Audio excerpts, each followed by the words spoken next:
Hello viewer, আসসালামু আলাইকুম। আমাদের সাথে কেউ যদি অপরাধ করে আমরা সহজে ক্ষমা করতে চাই না। আমাদের বিবেক নাড়া দেয় তাকে এত তাড়াতাড়ি ক্ষমা করে দিব।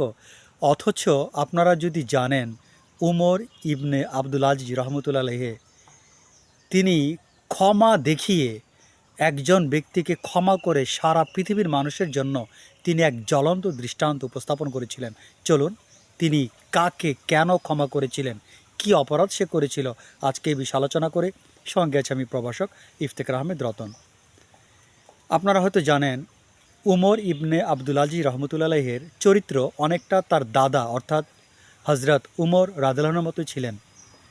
তার শাসন ব্যবস্থা, তার আল্লাহ প্রেম, তার পরকাল প্রেম সারা পৃথিবীতে সমাদৃত, মুসলিম ইতিহাসে স্বর্ণ অক্ষরে লিখিত। তিনি মুসলিম জাহানকে শাসন করেছিলেন প্রায় 2.5 বছর। 2.5 বছর পরে হঠাৎ তিনি অসুস্থ হয়ে যান। কারণ কি জানেন? তার আপনজনই তাকে বিষ প্রয়োগ করে হত্যা করার চেষ্টা করেছিলেন। খলিফা হঠাৎ করে অসুস্থ হয়ে যান। কারণ কি? তার খাবারে বিষ মেশানো হয়েছিল। ওই বিষের প্রতিক্রিয়ায় তিনি ধীরে ধীরে অত্যন্ত দুর্বল হয়ে যান। এই বিষ মিশিয়েছিল তার ঘরের দাসী। তিনি দাসীকে জিজ্ঞাসা করলেন, তুমি কি আমার খাবারে বিষ মিশিয়েছিলে? দাসী বললেন, হ্যাঁ। খলিফা তখন বললেন, আল্লাহর কসম করে বলো, তুমি কি আমার খাবারে বিষ মিশিয়েছিলে? দাসী বললেন, হ্যাঁ। খলিফা জিজ্ঞাসা করলেন, কে তোমাকে টাকা দিয়েছে, কত টাকা দিয়েছে? ওই দাসী বলল, আমাকে 100 দিনার দেওয়া হয়েছিল। তখন উমর ইবনে আবদুল আজিজ রহমতুল্লাহ বলেন, তুমি এই মুহূর্তে আমার বাসা থেকে চলে যাও। আমার মৃত্যুর কারণ যদি লোকেরা জানতে পারে তাহলে তোমাকে টুকরো টুকরো করে ফেলবে। আমি তোমাকে ক্ষমা করে দিলাম, তুমি চলে যাও। খলিফার মৃত্যুর সময় কাছাকাছি।